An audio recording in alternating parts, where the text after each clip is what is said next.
Assalamualaikum warahmatullahi wabarakatuh.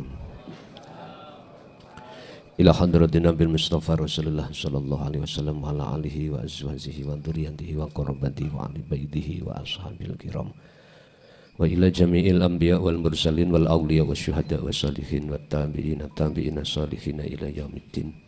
Wa ila abaina wa ummatina wa azdatina wa masyayikhina wa auladina wa azwajina wa dzurriyyatina wa ahli baitina wa jami'i man tabi'ana khususan jami'il arwah fi hadil majlis wa ghairuhum lahumul fatihah.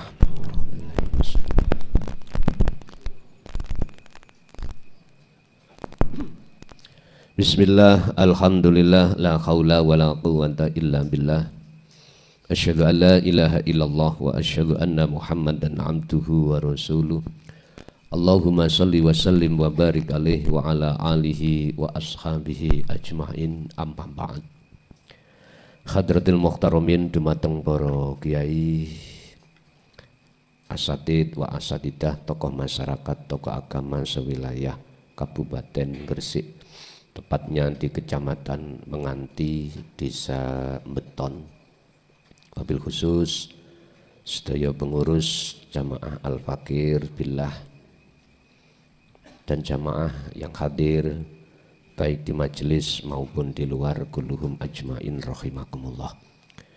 Puji syukur alhamdulillah kami panjatkan terhadap Allah Subhanahu wa taala, di mana kita pada malam hari ini telah diberikan Allah anugerah dalam acara ini taklim muta'alim, khusus bahas tentang masalah ilmu tentang hati.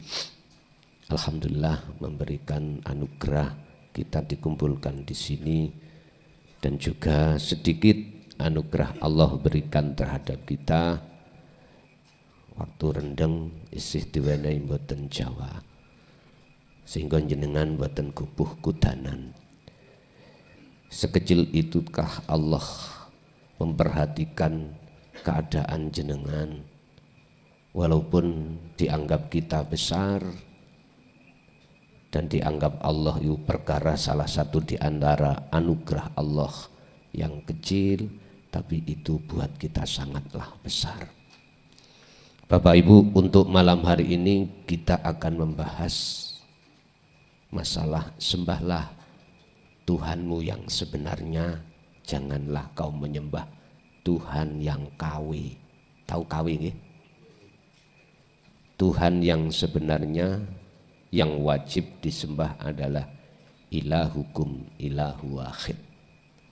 Itulah Tuhan yang Maha Esa. Islam menarik namanya Allah Subhanahu wa ta'ala. Terus bagaimana caranya kita menyembah Allah dengan sebenarnya Allah, bukan Allah kawi. Tahu Allah kawi, amin? Ngeten. Jikalau saya benci terhadap seseorang disebabkan orang tersebut tidak bisa membaca Quran, berarti Quran iku yang kusembah. Jikalau saya membenci seseorang yang tidak sholat, berarti sholat itulah yang kusembah. Wong namanya ngaji babakan ati nggih ngeluh, ya rada bingung. Ya. Tapi mboten bagi jenengan yang sudah mengerti inti di dalam Al-Quran, yaitu ani'budullaha wajtanibut tauhid, pasti mboten bingung. Jikalau saya membenci salah satu di antara beberapa menantu saya dikarenakan miskin, maka kekayaan itulah yang kusembah. Berarti menantuku sing sugih, sing loman, ikut tak kata benci. Berarti saya masih menyembah Allah kawe, yaitu kekayaan. Jikalau aku suka pada seseorang wanita sebab cantiknya, maka wanita itulah yang kusembah. Kecantikan itulah yang yaitu Allah kawe. Jikalau mohon maaf, estu mohon maaf, jikalau aku membenci panjenengan sebab jenengan tidak menghormati saya, maka kehormatan itulah yang kusembah. Berarti kulo nyembah Allah kawe. Jikalau hati saya mendongkol, benci disebabkan, mohon maaf, tanaman saya kebanjiran, akhirnya, mohon maaf loh ya, mohon maaf, akhirnya rugi. Maka saya berarti masih menyembah Allah kawe. Mana keberhasilan itu? Pon, ini nanti akan kita urai di dalam surah Al-A'raf ayat 188. Al-A'raf 188, tapi izinkanlah kami akan membuka dasar sebelum ayat tersebut, surat An-Nahl ayat 36. Walaqad ba'atsna lan yakti ngutus tenan sapa ingsun Allah fi kulli ummatin ing dalem saben-saben umat. Ngutus sinten? Rasulan ing siji utusan. Berarti cara bahasa syariat umat pada saat ini umatnya Kanjeng Nabi Muhammad. Berarti yang dimaksud rasulan umat Kanjeng Nabi Muhammad. Tergantung kita mengambilnya arti rasulan itu yang dari sisi syariah atau sisi hakikat. Kalau miturut sisi hakikat melihat dari kalimat fi kulli ummatin, umat niki macam-macam. Ada umat Jawa, ada umat Madura, Bugis, Dayak, macam-macam lah. Itu termasuk umat. Allah akan mengutus utusannya di dalam setiap umat untuk menyerukan apa? Rupane anik budullah. Berupa apa niki? Anik budu dawuh sapa Rasul tadi. Do nyembao sira kabeh Allah ing Gusti Allah. Wastanibu lan do ngedono sira kabeh atau huta ing pira-pira berhala. Niki kalau kita berbahasa syariat, mulai umatnya Nabi Adam sampai Nabi Muhammad, jelas namanya Allah bagi umat muslim. Allah. Cuman bukan Allah nama yang harus disembah. Tapi bukan Allah, bukan hidup sifat yang disembah. Tapi mohon maaf, mausuf yang disebut sebagai Tuhan yang Maha Esa adalah, kalau ngomong Esa, sesuatu yang tidak ada yang lain. Bisanya ke Esa, akhadiyahkan seluruh selain Allah. Artinya ya apa? Gini Pak, jenengan kalih kula niki sebagai makhluk siapapun termasuk Nabi dan Rasul, makhluk. Asal muasale kan boten wonten. Kita makhluk asal muasal tidak ada. Adanya sebab diadakan oleh yang ada. Leres mboten? Wis iki cara ilmu enteng-entengan wonten. Allahu khalaqakum wa ma ta'malun, ilmu yang paling enteng. Asal kita tidak ada, adanya sebab diadakan yang ada. Akhirnya nafsu diperintahkan Allah untuk nguji terhadap kita lewat nafsu menggorok atau memaksa jenengan iki supaya merasa ada. Supaya merasa ada. Supaya yakin kalau sifat ada itu pada diriku. Ngaten, iku nafsu. Sebab jikalau manusia sudah kejebak di dalam sifat ada, sifat wajib ada, mesti ngaku-ngaku Pak. Mesti ngaku-ngaku. Aku isok ngene, isok ngunu, aku merasa bisa memiliki ini, bisa memiliki itu. Kalau hati sudah jatuh pada takhalli, ini yang disebut takhalli. Maka inilah Pak, yang disebut orang yang zalim pada dirinya. Ya qaumi, innakum zalamtum anfusakum. Hei kaumku, Rasul itu, sesungguhnya kau telah melakukan satu perbuatan, yaitu penzaliman. Zalim pada siapa? Pada diri sendiri, dengan bentuk ngaku. Akhirnya kok muncullah sifat celak kita, riak, pamer. Aku nyun sewu, termasuk hasud. Orang nggak ingin orang suka pada orang yang berhasil, gak suka. Yang berhasil saya saja, lainnya jangan berhasil. Hasud. Nyun sewu Pak. Iblis itu ya, buatan takut terhadap orang ahli ibadah. Al-ubad, buatan takut balas. Sholat kait maghrib sapa subuh bantau wino oleh wiritan tekul wis tah. Mojo nyun sewu, mojo wirid opo ndah gak ngerti kula. Mungkin saking akeh ijazah ya. Dalail khairat wis opo manakib opo sampai di total iku tutuk subuh lagi mari oleh wiritan. Wiritan ben ndang oleh langsung uang dinar emas dari Allah. Bar maghrib sampai tekan subuh maca surat Al-Ikhlas.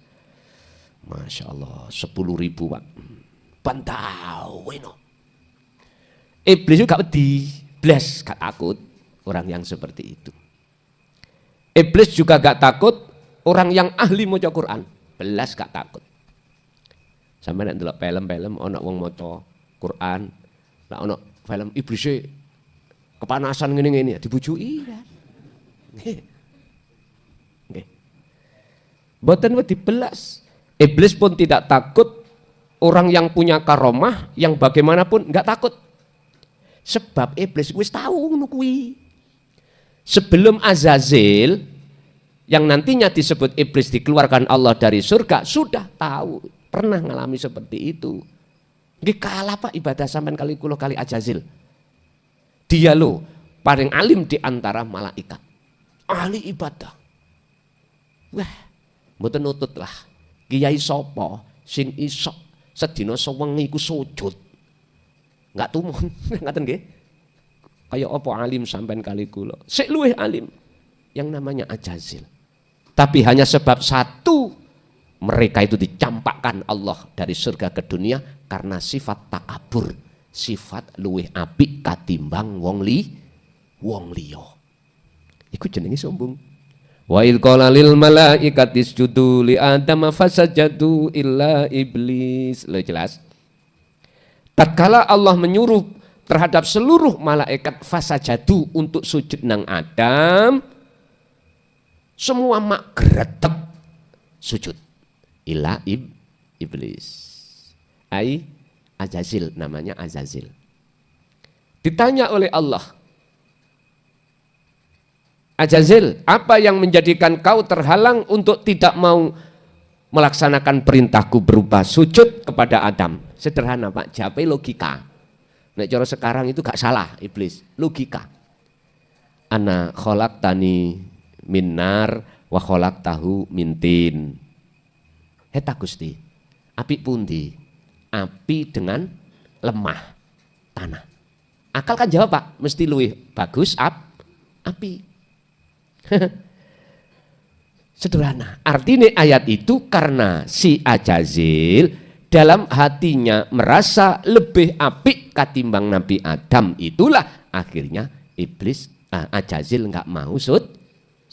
Padahal bukan sujud, kepatuhannya datang Gusti Allah. Ngen sewu. Orang yang ahli ibadah yang bagaimana yang tidak ditakuti iblis? Orang yang ahli maca Quran yang bagaimana yang tidak ditakuti iblis? Orang yang alim bagaimana yang iblis sama sekali tidak takut? Orang yang belum bisa menyembah Allah yang sebenar-benarnya. Titik. Ringkes, orang yang belum mencapai makrifat pada Allah. Siapapun kita, jikalau belum sampai mencapai kemakrifatan pada Allah, Untuk mencapai makrifat pada Allah ada harga mati. Harus kembali ke asal. Asal kita tidak ada. Artinya, idfin wujudaka fi ardil khumul. Wajib jenengan ini mematikan keakuan jenengan dalam segala aspek apapun. Aspek sholat, aspek ngaji, aspek melakukan apapun. Rasa keakuan diri sebagai makhluk harus kita pendem, harus kita fanakan, harus kita kubur di dalam bumi humul, di dalam bumi kefanaan. Qur'an Al-Baqarah 54. Faktulu anfusakum, patenono keakuanmu. Nyun sewu. Ini hanya bisa dilakukan ketika hati ini sudah bisa menerima dinul haq. Ajaran tentang ilmu tauhid baru ngerti. Piye carane untuk memfanakan diri. Sebab niki harga mati kita melakukan nafi pemfanaan diri kembali ke asal. Kalau sudah kembali ke asal maka disitulah yang nyata, yang wujud hanyalah Allah yang maksud esa tadi. Kita sudah nggak ada. Berarti yang disebut Allah adalah yang esa. Kul katakan Muhammad huwallahu ahad. Utawi jenenge Allah itu sebetulnya yang memiliki adalah ahad, esa. Esa itu tidak ada yang lain. Berarti hati Anda sudah tidak ada Anda. Tidak ada selain mausufnya hidup urip iku. Tidak ada. Lah, inilah yang disebut ahad itu seperti itu. Inilah yang dimaksud Allah. Allah sungguh telah mengutus satu utusannya di setiap umat untuk menyerukan anikbutullaha wastanibut tauhid. Yani untuk supaya tidak menyembah terhadap selain Tuhan yang hak pun. Berarti tatkala aku mencintai si A karena cantiknya, karena ilmunya, karena kekayaannya, karena apapun, berarti kita telah menuhankan Tuhan yang KW. Bahkan ini langsung disematkan terhadap baginda Rasul. Kita kembali kepada surat Al-A'raf 188. Allah dawuh, "Kul katakan Muhammad, napa sing kula katakan niki? La amliku li nafsi naf'an wala dzarran illa ma syaa Allah." Rasulullah dawuh ngeten. La amliku, sungguh saya tidak memiliki naf'an, perkara yang bisa memanfaati dirimu, wala dzarran, dan tidak bisa memberikan bahaya pada dirimu. La amliku ora bisa nekaaki sapa ingsun memiliki linafsi maring awakku iki naf'an ing perkara manfaat wala dzarran perkara bahaya. Ini dikate Rasul. Ngakoni, Pak. Aku iki ora iso apa-apa. Lho intine ngoten. Saya ini tidak bisa apa-apa. Lah bisanya apa-apa seakan-akan. Lah ini bahasa seakan-akan. Illa masya Allah. Kecuali Allah ngersakno. Sehingga apa yang kusampaikan sebagai petunjuk itu seakan-akan dari saya. Tapi asli ini sangka Gusti iku karepe jenengan dikongkon nyembah madhep menyang urip sing nguasai Rasulullah, bukan Rasulullah Muhammad. Makhluk. Ngoten lho karepe. Memang abot Pak nyampekno niki. Resikone memang siap untuk dijotosi orang am. Tapi tetap saya sampaikan. Tetap saya sampaikan karena sudah siap saya dibenci oleh seluruh umat manusia. Lebih baik saya dibenci seluruh umat manusia daripada saya menolak perintah Allah. Titik. Berarti harga mati bagi saya. Apalagi untuk tahun 2005 ini sungguh berat Pak saya. Makanya saya mohon pada jenengan, waktu itu saya lebih fokus untuk menulis Al-Quran. Bukan Al-Quran yang maknanya itu diselewengkan dalam tafsir loh. Saya akan menulis makna Al-Quran itu asli sebelum dunia ini diciptakan. Sebelum jenengan kagungan umah atau pondok. Dalam hati sampean ono gambaran. Gambar piye? Gambar apa ya? Kok omah model ya apa? Hati sampean ada angen-angen, oh kota wis, oh wajik wis, oh gini. Akhirnya digambarlah arsitektur tulisan. Nah, gambaran arsitektur secara tulisan ini itu timbul dari gambaran di hati. Inilah maksud saya yang akan kami tulis.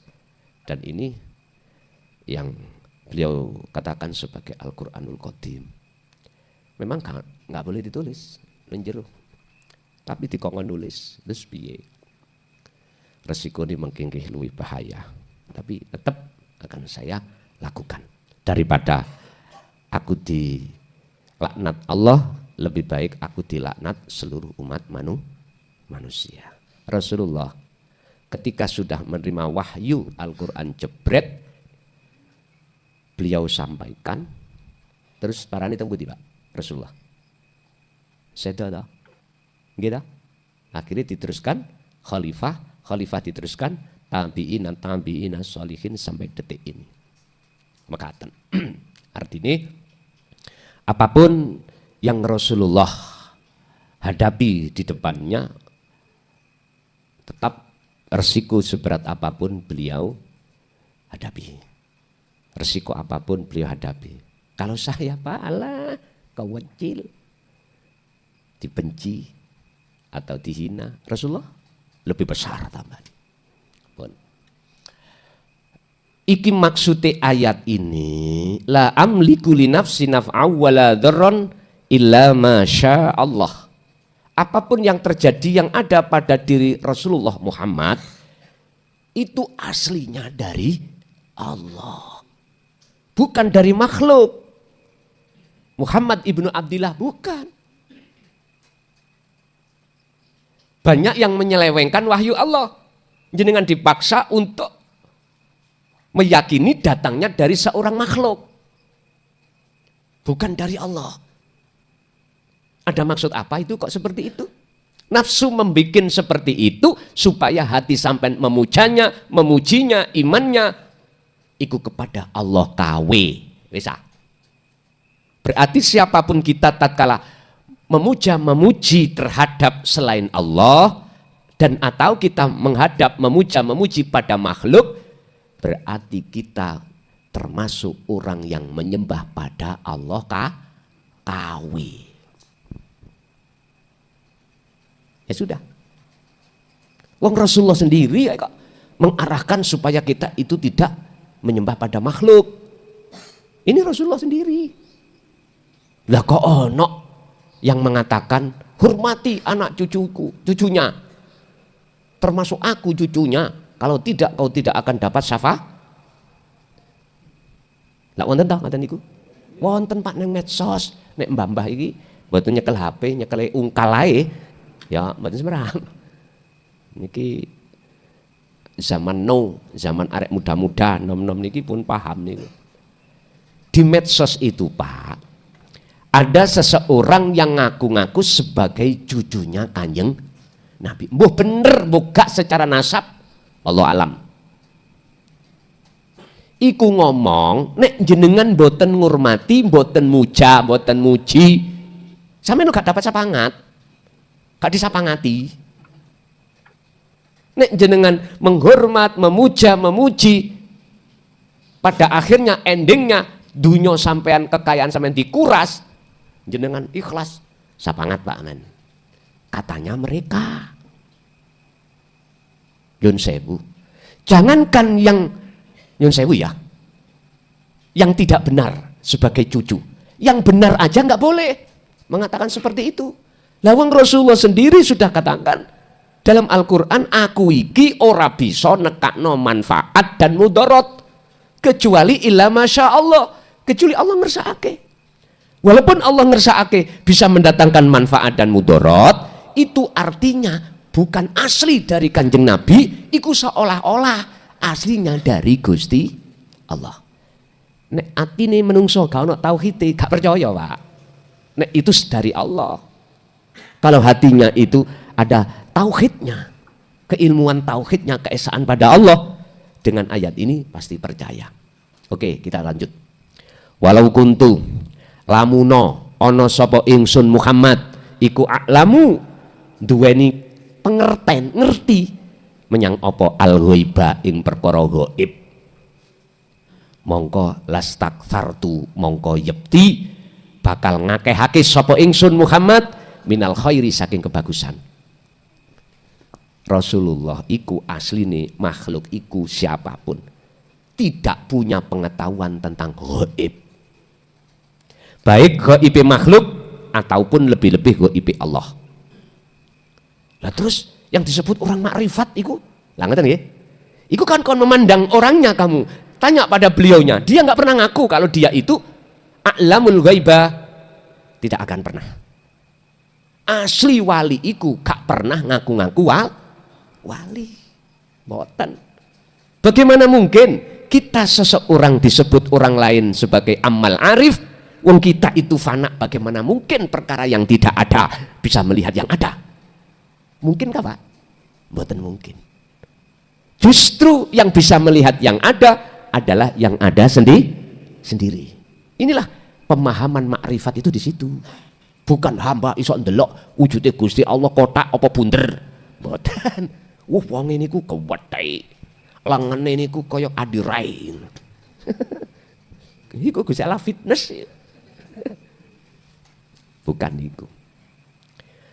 Rasulullah dawuh, apabila saya ada diri saya itu sifat a'lam, sifat ilmu tentang kegaiban, mongko saya akan menjadikan dunia ini bagus semuanya. Perbanyak. Wa ma masaniya asu, tidak akan muncul perkara jelek. Tapi nyatanya ada api, ya juga ada jelek. Bahkan banyak jeleknya timbang apinya. Ya, iki maksudnya Pak. Jikalau Allah berkehendak terhadap beliau Muhammad membawa syafaat, membawa hidayah, itu karena hamba yang dikehendaki jenengan.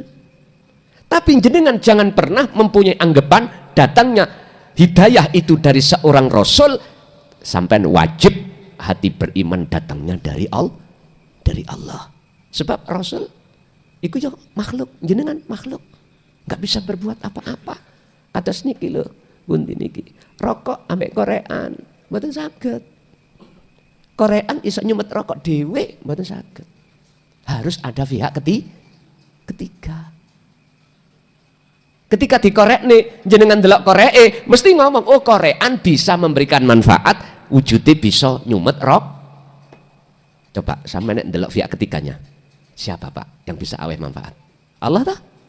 Allah. Misalnya saya, ya saya.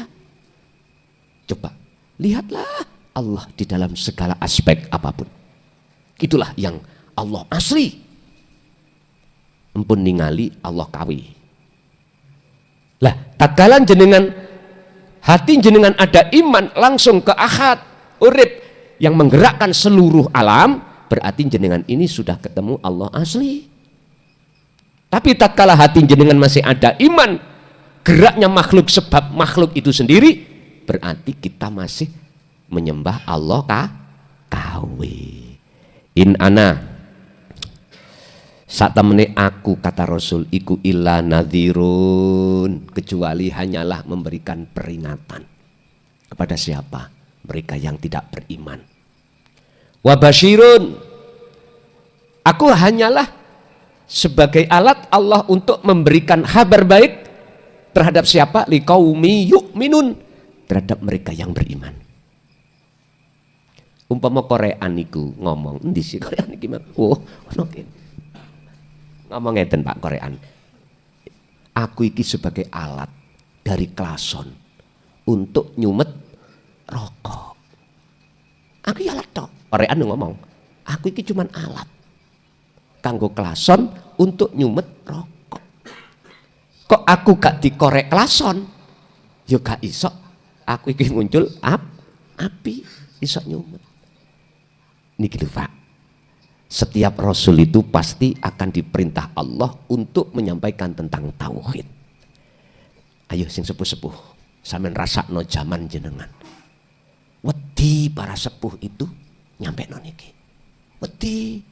Sebabnya diancam Pak, diintimidasi. Dzalika dhalalatun, itu ajaran sesat. Wis mesti ngoten. Makanya dipilih meneng mawon, dienggo dhewe, bahkan pada golongannya ojo kondo. Kondo lak ngoten nggih.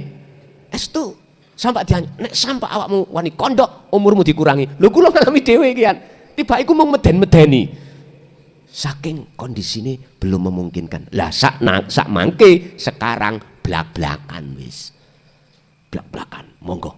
Sampai terhadap siapapun, monggo.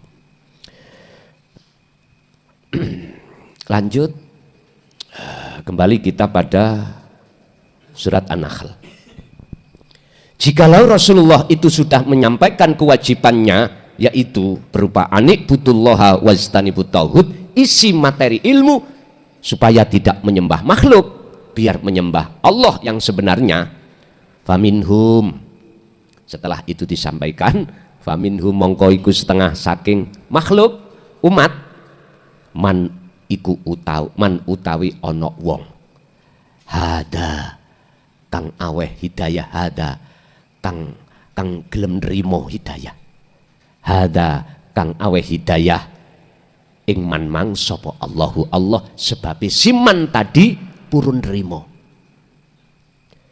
Tapi wa minhum lan iku setengah saking golongan umat itu man utawi ana wong hakot kang bersikekeh alaihi ngatasi man opo kekehe abdolala ing dalem kesesatane.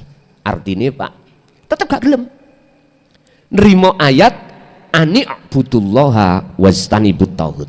Niki lho intine Quran niku ada di sini 30 juz iku.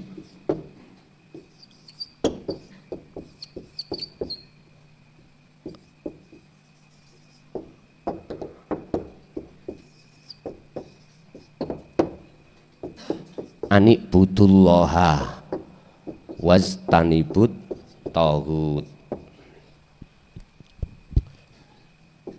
Intinya wonten mriki Quran.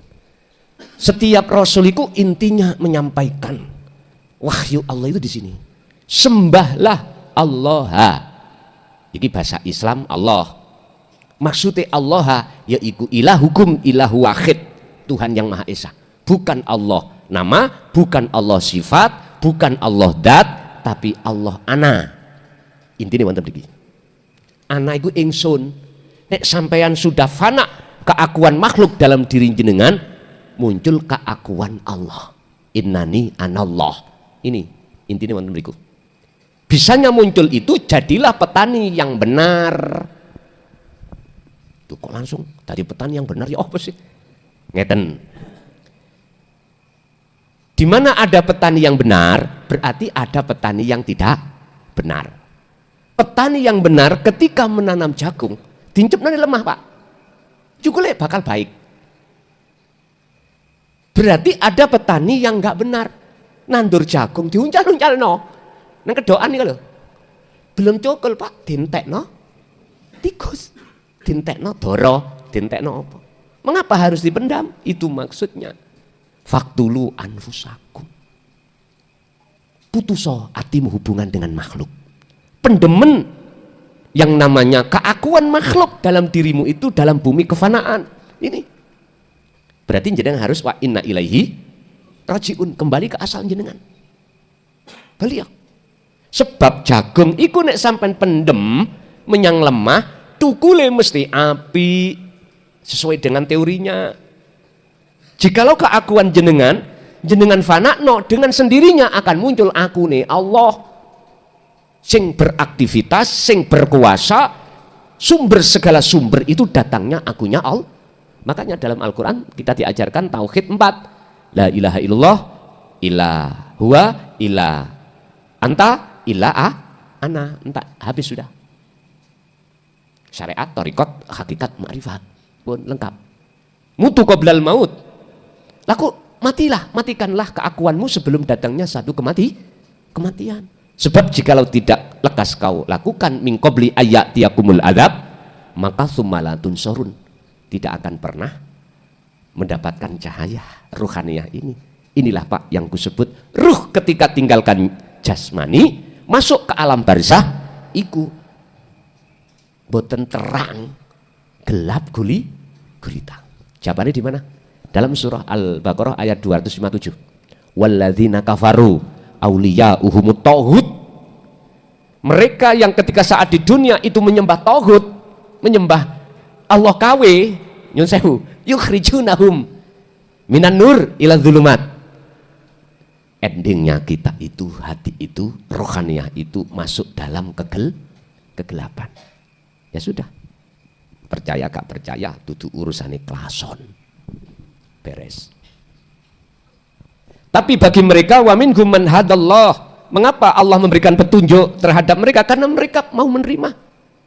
Mengapa mereka menyesatkan? Mengapa Allah menyesatkan terhadap mereka, membiarkan tersesat? Karena mereka tidak mau menerima.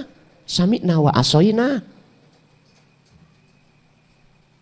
Makanya ditekakno setiap utusan itu supaya besok di hari yaumil hisab Gusti Allah mboten didaulat. Enggak dibantah, ngono lho. Enggak dibantah. Buktine wis utus aku nyampe no. Cuman awakmu ae sing epok-epok kopoken. Ngerti kopoken nggih? Jadi gue samina wa asoina. Kasare kang kopoken. Lah terus bahasa kopoken liyane napa? Edok-edok gak krungu. Nah. Ya wis edok-edok gak krungu. Engko nek ikuti omongno edok-edok gak krungu. Terus apa? Mulih nggawa medhongkol. Sing dicimang bape bab taek. Gak manfaat blas. Duduk nggone. Nggon umum kok dicekno bab masalah ilmu hati. Nyun sewu Pak. Ngaji sak setahu saya niku sing kula dhewe wong tuwek-tuwek tok. Walaupun umum tuwek-tuwek ngono. Paling gak umur 30, 40, 50, bahkan 70. Masa iki durung wayahe. Terus wayahe kapan? Nek wis bar. Ngono. Sebetulnya maksudnya nafsu iku ngerti Allah iku ngene lho. Mengapa jenengan ditunda-tunda? Belum waktunya. Iku supaya jenengan terus mengabdi terhadap makhluk tadi. Sehingga coba jenengan matur kula medal nggih ndugi kumpulan jenengan kula tak ngaji ilmu tauhid. Mesti murtad kamu. Mesti diancam ngono. Enggak percaya ngomong nang gurumu sing ngejekno babakan ilmu dhahir. Melu babakan guru apa jenenge sesat ta? Murtad aku metu teko kene. Terus aku takok, sing tanggung jawab sapa? Tatkala ruh sampean iki le ngadepi idza jaa ajaluhum. Walaupun kami pernah ngomong nanti aku sing nulung dan lain sebagainya. Pret, dibujuki. Sampean dibujuki. Malakum dzarraw wala naf'an. Makhluk siapapun tidak akan pernah bisa menolong pada makhluk orang lain. Bagaimana bisa menolong orang lain? Wong menolong dirinya sendiri juga nggak bisa kok katanya nolong orang. Artinya pertolongan itu hanya datangnya dari Allah semata. Nggak percaya?